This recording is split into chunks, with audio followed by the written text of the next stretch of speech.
aming programa ng mensahe. Pinapaimbestigahan kung ligtas bang gamitin ang trending lotion daw ngayon sa maraming parte ng Mindanao. Itatanong ko lang po kung ang mga produktong ito ay FDA approved po ba o nasa tamang proseso?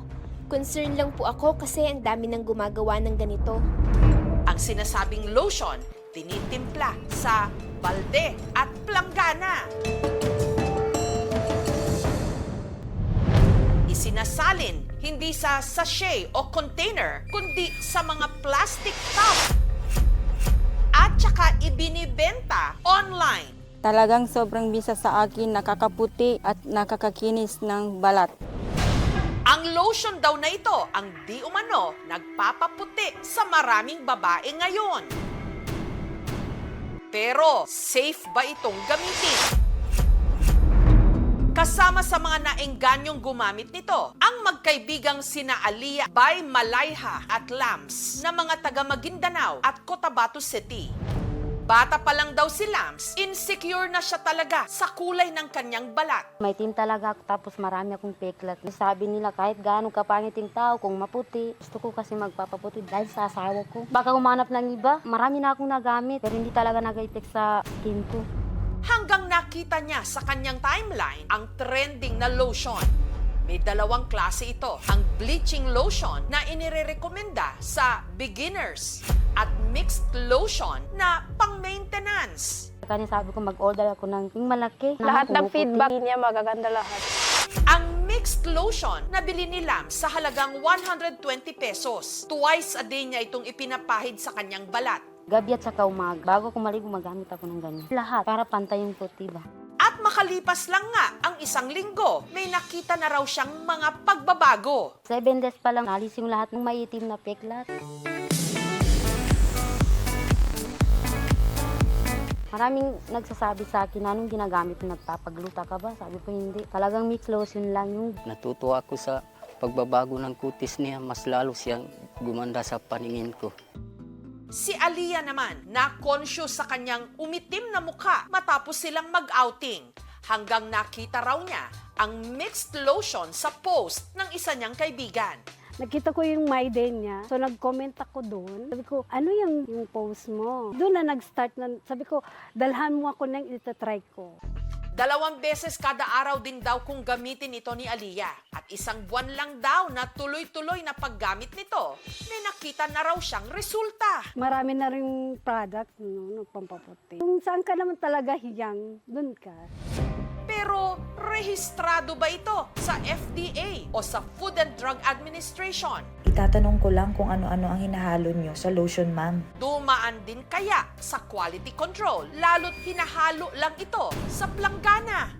Susunod! Para makasiguro, ipinatest namin ito. Base po sa chemical test, Ligtas nga bang gamitin ang pampaputi na patok daw ngayon sa mga taga Mindanao? Research ko ito sa YouTube kung paano paghalo-haloin. Malalaman na sa ating pagbabalik.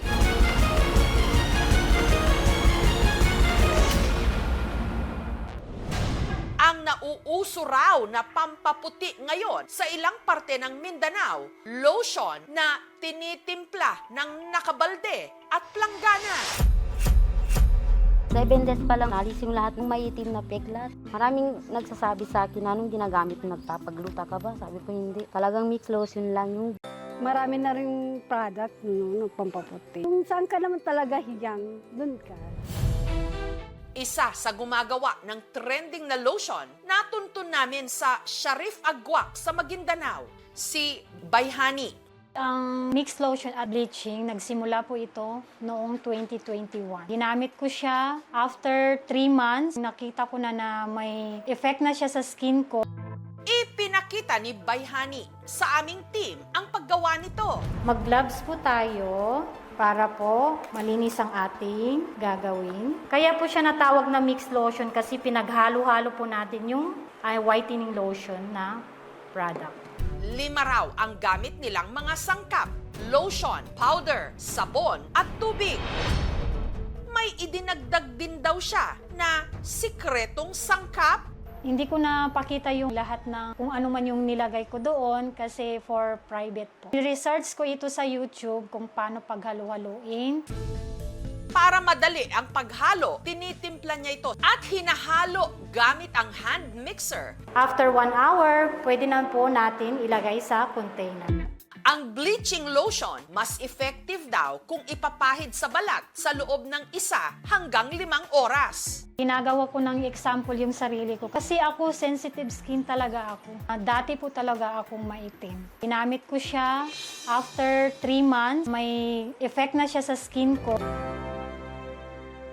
At dahil umipek sa kanya, ibinenta na nga ito ni Bayhani online. After 3 weeks or 1 month, sinisend nila sa akin kung ano yung pagbabago sa skin nila. Yung sa mixed lotion talaga, may nagsisend talaga sa akin na, wow ma'am, amazing, naalis yung melasma ko, naalis yung stretch mark ko. Ang kanilang produkto mas mabenta raw ngayong Disyembre dahil sa in-demand niyang lotion. May nag-alok daw sa kanya ng pera para malaman kung ano ba ang gamit niya ritong formulation. Nasa mga 30K ng offer siya na, ma'am, pwede ko kunin yung ingredients ng product mo? Sabi ko, ma'am, hindi po talaga pwede. Kahit bigyan mo pa ako ng ganitong pera, hindi talaga ako papayag. Pero may ibang nababahala kung ligtas ba ang trending lotion. Dapat po naka-gloves po kayo and naka-cover po buhok nyo.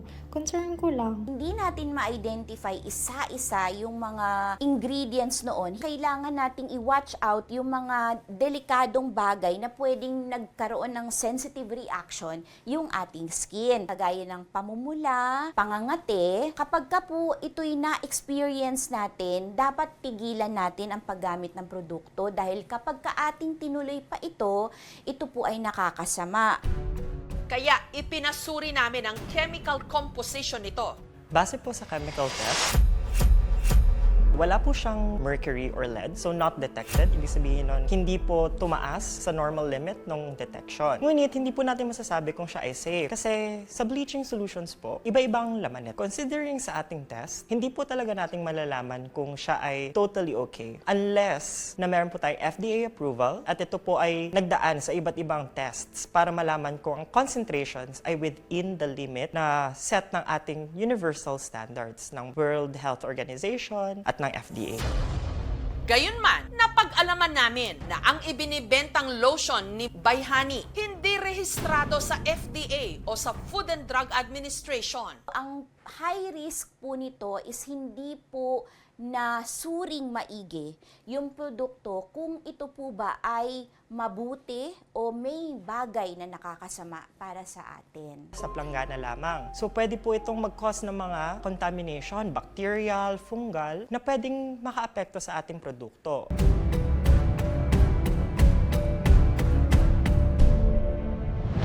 Si Bayhani, susunod naman daw sa proseso para maging legal ang kanyang mga produkto. Talagang i-apply ko sa FDA. Siguro na palawakin talaga ang product na ito. Konti lang talaga kasi ang budget ko.